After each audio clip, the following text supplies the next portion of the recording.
What makes things visible to us? तो हम सभी जानते हैं कि light makes things visible to us, और लाइट के रिफ्लेक्शन की वजह से ही हमें चीजें दिखाई देती हैं, हम चीजों को देख पाते हैं.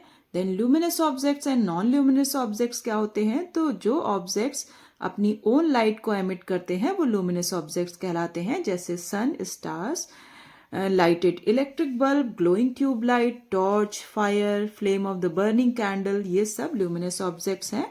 और जो ऑब्जेक्ट अपनी ओन लाइट एमिट नहीं करते हैं वो नॉन ल्यूमिनस ऑब्जेक्ट्स कहलाते हैं, जैसे मून हो गया, अर्थ हो गया, डिफरेंट प्लैनेट्स हो गए, table, chair, book, tree, plants, flowers, human being, fan, bed, mirror, diamond, walls, floor, road, ये सब बहुत सारी चीजें हमारे आसपास जो नॉन ल्यूमिनस ऑब्जेक्ट्स हैं.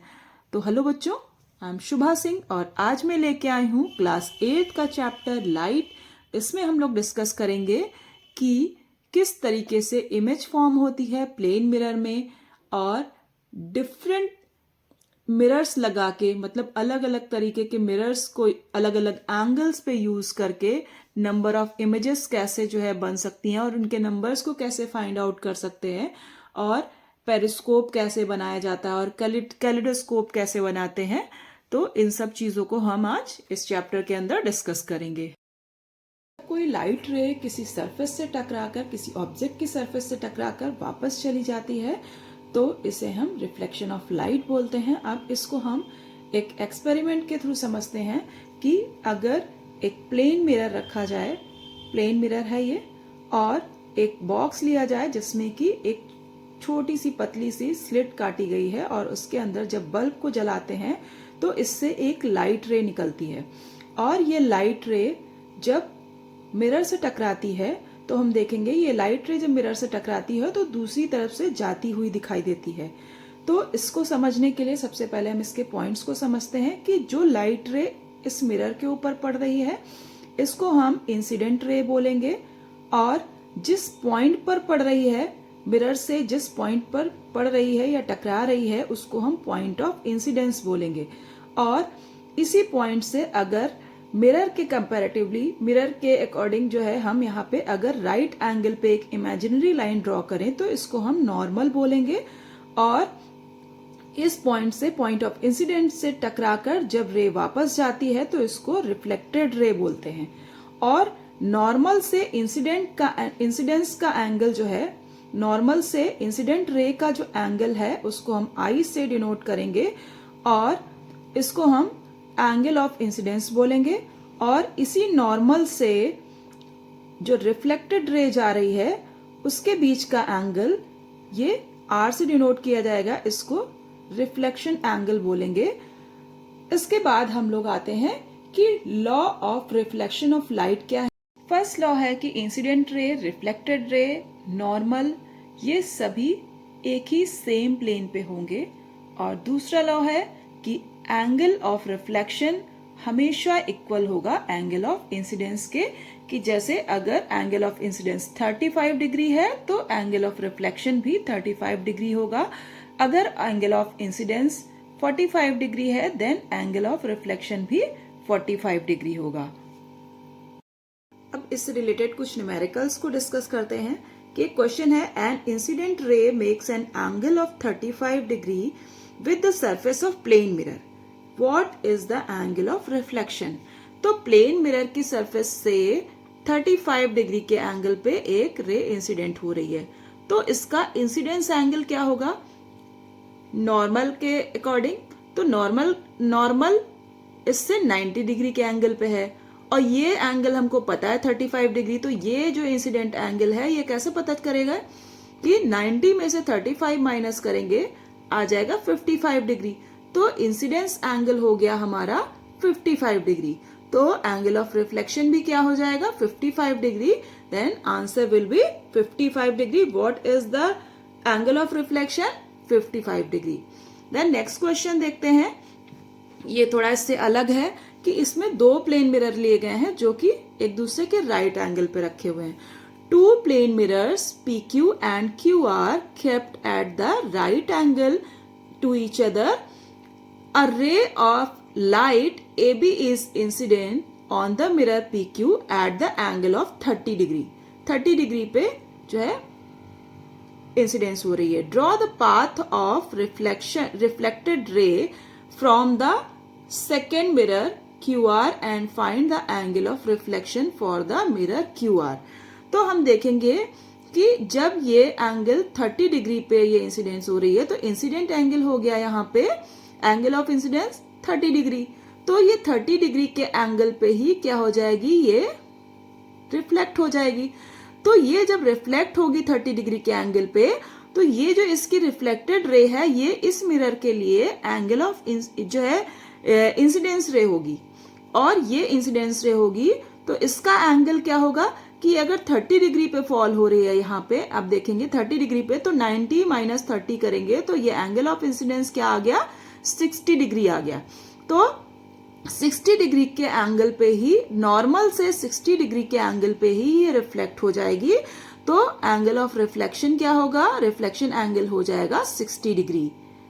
तो इसके जो रे के पाथ को भी हम इजीली ड्रॉ कर सकते हैं। चलिए रिफ्लेक्शन ऑफ लाइट को एक एक्सपेरिमेंट के थ्रू भी देख लेते हैं कि ये मेरे पास एक टॉर्च है जिससे ये देख रहे हैं ये बीम ऑफ लाइट निकल रहा है, और ये एक प्लेन मिरर है मेरे पास। तो जब हम इसको जलाएंगे, देखिए मैं इस एंगल से इधर से लगा रही हूँ टॉर्च, और ये देखिए ये रिफ्लेक्ट होके किधर जा रही है, ये लाइट रिफ्लेक्ट होके मिरर से रिफ्लेक्ट होके मेरे हैंड की तरफ जा रही है। और आप देख रहे हैं कि मैं जिस एंगल से इधर से मैंने लगा के रखा हुआ है टॉर्च को, इसके दूसरे साइड में ये रिफ्लेक्ट होके लाइट रे जा रही है। डिफरेंट टाइप की सरफेसेस में रिफ्लेक्शन अलग अलग तरीके से होता है कि अगर स्मूथ सरफेस है जैसे कि प्लेन मिरर, तो वहां से जो रिफ्लेक्शन ऑफ लाइट होगा वो रेगुलर रिफ्लेक्शन ऑफ लाइट होगा। मींस अगर बीम ऑफ लाइट भेजी जा रही है तो वो रिफ्लेक्ट होके दूसरी तरफ से प्रॉपर रिफ्लेक्शन हो जाएगा और दूसरी तरफ से वो रिफ्लेक्ट हो जाएगी। अगर इंसिडेंट हो रही है जो है पैरेलल रेज इंसिडेंट हो रही है किसी प्लेन सरफेस पे, तो वो रिफ्लेक्ट हो जाएंगी, उनका रेगुलर रिफ्लेक्शन होगा और इसी को हम रेगुलर रिफ्लेक्शन बोलते हैं। उसी तरीके से अगर रफ सरफेस जैसे कि पेपर की शीट हो गई, उससे अगर रिफ्लेक्शन होता है लाइट का, तो वो अगर पैरेलल लाइट रे भेजी जा रही है तो वो उसका जो रिफ्लेक्शन होगा वो डिफ्यूज हो जाएगा, क्योंकि उसकी सरफेस जो है स्मूथ नहीं है, जिसकी वजह से उसका जो रिफ्लेक्शन का एंगल है वो डिफ्यूज हो जाएगा या वो चेंज हो जाएगा, इर्रेगुलर हो जाएगा। तो इसी को हम डिफ्यूज रिफ्लेक्शन बोलते हैं। अब हम लोग देखेंगे कि प्लेन मिरर में इमेज का फॉर्मेशन कैसे होता है। तो किसी भी ऑब्जेक्ट जिसका इमेज एक मिरर के ऊपर बनता है, तो उस ऑब्जेक्ट से जो लाइट रेज इंसिडेंट होती हैं प्लेन मिरर के ऊपर, वो रिफ्लेक्ट होती हैं और रिफ्लेक्ट होके हमारी आईज में जाती हैं। तो ये आगे की तरफ तो फैल जाती हैं, बट पीछे की तरफ ये वर्चुअल रेज जो है जाके मिल जाती हैं, और जहां पे मिलती हैं वहीं पे इमेज का फॉर्मेशन होता है। लाइट जब भी रिफ्लेक्ट होती है, रिफ्लेक्ट होने के बाद जहां पे मिलती है वहीं पे इमेज का फॉर्मेशन होता है। यही रीजन है कि ऑब्जेक्ट मिरर से जितनी डिस्टेंस पे रखा हुआ है उतनी ही डिस्टेंस पे ये वर्चुअल रेज जाके मिलती हैं और उतनी ही डिस्टेंस पे ये इमेज का फॉर्मेशन होता है। मतलब ऑब्जेक्ट मिरर से जितनी डिस्टेंस पे ऑब्जेक्ट रखा हुआ है उतनी ही डिस्टेंस पे पीछे इमेज फॉर्म होगी। अब देखेंगे characteristics of image formed by the plane mirror. तो सबसे पहले कैरेक्टरिस्टिक है the image formed by a plane mirror is virtual. तो हम सभी ने देखा कि लाइट रे जो है इसमें रिफ्लेक्ट होने के बाद डायरेक्टली मिलती नहीं है, वर्चुअल रेज जाके मिलती हैं। तो वर्चुअल रेज के मिलने की वजह से जो इससे फॉर्म होने वाली इमेज होती है वो अनरियल होती है, वर्चुअल होती है। देन सेकेंड आता है the image form by the plane mirror is behind the mirror. तो हम सभी ने देखा कि वर्चुअल रेज जितनी डिस्टेंस पे मिरर से ऑब्जेक्ट आगे है उतनी ही पीछे जाके मिलती हैं, तो इसीलिए जो इसका इमेज बनता है वो बिहाइंड द मिरर बनता है। और the image form by a plane mirror is the same distance behind the mirror. उतनी ही डिस्टेंस पे, जितने डिस्टेंस पे आगे है ऑब्जेक्ट उतनी ही डिस्टेंस पे पीछे इमेज फॉर्म होती है। और ये जो इमेज बनती है वो सेम साइज की होती है और इरेक्ट होती है और लैटरली इन्वर्टेड होती है, क्योंकि जो लाइट रेज रिफ्लेक्ट होती हैं तो रिफ्लेक्ट होने के बाद इनका जो डायरेक्शन होता है रिफ्लेक्शन के बाद वो लैटरली इन्वर्टेड होता है, जिसकी वजह से जो इससे फॉर्म होने वाला इमेज होता है वो इरेक्ट और लैटरली इन्वर्टेड होता है। प्लेन मिरर के रिफ्लेक्शन की प्रॉपर्टी का यूज करके एक ऑप्टिकल इंस्ट्रूमेंट डिवाइस बनाया जाता है जिसको हम पेरिस्कोप बोलते हैं। ये एक लॉन्ग ट्यूबुलर डिवाइस है, मतलब इसमें एक बॉक्स लिया जाता है और उस बॉक्स में जो है आप देख रहे हैं ये एक बॉक्स है, एक बॉक्स लिया जाता है। बॉक्स में एक दो साइड ओपनिंग की जाती है, एक ऊपर साइड ओपनिंग कर दी जाती है और एक नीचे साइड, मतलब बॉक्स के ऊपर साइड और बॉक्स के नीचे साइड दोनों ही साइड अपोजिट रहती हैं। बॉक्स के अगर इस साइड में ओपनिंग की गई है इधर, तो दूसरे साइड में ओपनिंग इधर की जाएगी, नीचे इधर ओपनिंग की जाएगी। और जिधर से ओपनिंग है उधर की तरफ ऊपर रखते हुए 45 डिग्री पे जो है, मतलब उसके अपोजिट साइड वाले जो कॉर्नर है उसके सामने जो है 45 डिग्री पे एक मिरर लगा दिया जाता है और उसी के पैरेलल में नीचे, उसी के जस्ट पैरेलल में नीचे एक मिरर लगाया जाता है यहाँ पे बॉक्स के नीचे साइड में। तो दोनों मिरर एक दूसरे के पैरेलल होने चाहिए।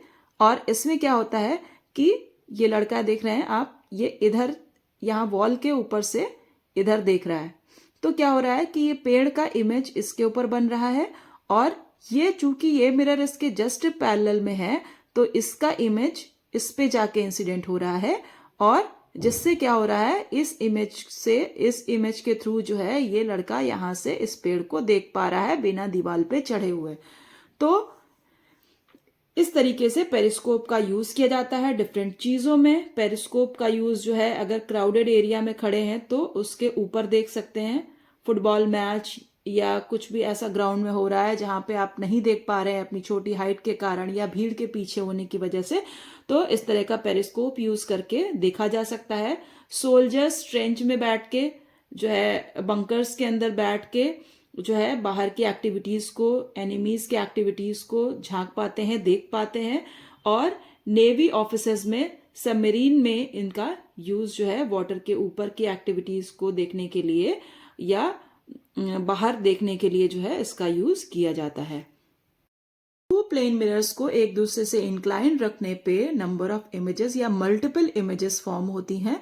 अब कितने एंगल पे रखने पे कितनी इमेज फॉर्म होंगी, इसके लिए एक फॉर्मूला यूज किया जाता है।